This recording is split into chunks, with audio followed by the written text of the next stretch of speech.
Hello everyone, আসসালামু আলাইকুম। আমি প্রিয়া। নতুন একটি ব্লগে আপনাদের সবাইকে স্বাগতম। আসলে এই রকম কথা বলে কেউ এখন আর ভিডিও শুরু করে না। ভিডিও শুরু যেটা করে সেটা হচ্ছে হুটহাট কিছু একটা কথা বা হুটহাট কিছু গল্প বলেই কিন্তু ভিডিওটা শুরু করে দেয়। কিন্তু আগেকার ব্লগারগুলো সাধারণত এটা বলেই ভিডিওগুলো শুরু করতো। আমি যে বলি না এমন না, বলি, তবে মাঝে মাঝে আমিও হুটহাট কিছু গল্প বলে ভিডিওগুলো শুরু করি। যাদের বাসায় ছোট বাবু আছে তাদেরকে কিভাবে লিচু খাওয়াবেন, আর একসাথে 10টা বা 4-5টা লিচু খাওয়ালেও কোনো সমস্যা হবে না। তো কিভাবে খাওয়াবেন সেই প্রসেসিংটা আমি দেখাই দিচ্ছি। যদিও সবাই জানে এটা আহামরি কোনো প্রসেসিং না, তারপরে যেহেতু ভিডিও করার কথা তাই আর কি একটা বিষয় নিয়ে ভিডিও করলেই আর কি হয়ে গেল, বিষয়টা এরকম। তো যাই হোক, আমি এখানে বেশ কয়েকটা লিচু ভালোভাবে ছিলাই নিছি, সেই সাথে লিচুর যে বিচিটা সেটাকে আলাদা করে ফেলছি। আর এখানে আমি কোনো রকমের পানি অ্যাড করব না। এখানে সামান্য পরিমাণের একটু মিষ্টি দিলাম, মানে চিনি দিলাম, যাতে একটু মিষ্টি মিষ্টি লাগে, খেতে ভালো লাগে। কারণ লিচুর যে আলাদা একটা ফ্লেভার থাকে, একটা গন্ধ থাকে, সেই সাথে একটু টক টক ভাব থাকে, সেটা এই চিনিটা দিলে কেটে ফেলবে। বাচ্চারাও কিন্তু খেতে খুব ভালোবাসবে বা ভালো লাগবে এরকম।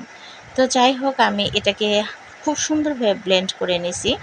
অতিরিক্ত যে ব্লেন্ড করছে এমন না, কারণ অতিরিক্ত ব্লেন্ড করলে হয়ে যাবে পুরো একটা পেস্টের মতো হয়ে যাবে, মানে সব কিছু মিহি হয়ে যাবে, পেস্ট হয়ে যাবে।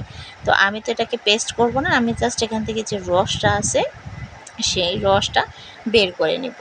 তো রসটা আমি বের করে নিছি, আর উপরে যে অংশগুলো থাকে এটাকে চিপে চেপে ভালোভাবে করে নিচ্ছি। আমার কাছে যদিও বড় ছাঁকনি ছিল, কিন্তু আসলে খুব অলসতার কারণে আর হচ্ছে না। আর যে পরিমাণে গরম পড়ছে, এই গরমে আর কোনো কিছুই করতেও ভালো লাগছে না। ভিডিও করা তো দূরে থাক, কোনো কাজ করতেই মন চাচ্ছে না, আর তো ভিডিও। তো যাই হোক, যেহেতু খুব কষ্টই হচ্ছিল, তো বড় ছাঁকনিটা আমি খুঁজে খুঁজে আনলাম কোথায় আছে।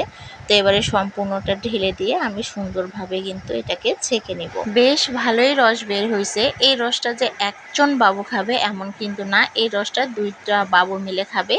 তো আমি সর্বপ্রথম আমার ছোট ছেলে আয়ানকে দিব, ওকে একটা কাপে করে দিব, ও কিন্তু এটা দেখে খুব খুশি হবে। এখন আমার ভিউয়ার্সদের উদ্দেশ্যে একটা প্রশ্ন ছুড়ে দেই, এই লিচুর মধ্যে কি কি ভিটামিন রয়েছে সেটা কমেন্ট করে জানাবেন। সেই সাথে জানাবেন এই লিচুটা বাচ্চাদের জন্য কতটা ক্ষতিকর কিংবা পুষ্টিকর।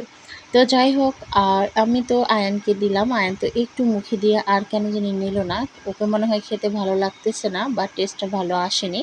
তাই আমি অন্য টেকনিক অবলম্বন করার চেষ্টা করলাম। তো এটা হচ্ছে লাচ্ছির একটা বোতল, এই বোতলের মধ্যে আমি ঢেলে দিয়ে পাইপ দিয়ে দিব, আর ওকে বলবো যে এটা লাচ্ছি, দেখি এভাবে ট্রাই করে ও খায় কিনা।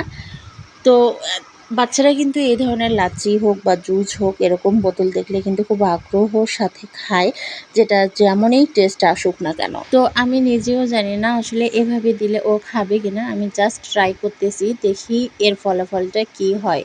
তো যাই হোক, ওর সামনে ধরতেই ও কেন জানি হাতের মধ্যে নিয়ে নিল, বুঝতেছি না, মানে ও বোঝার চেষ্টা করতেছে কি রে এটাই আগেরটা নাকি। ও নিজে নিজে একটু ট্রাই করলো, তারপরে তো দেখতেছি যাক ভালোই খাচ্ছে। তো সবাই এরকম করেই দিতে পারেন। আল্লাহ হাফেজ।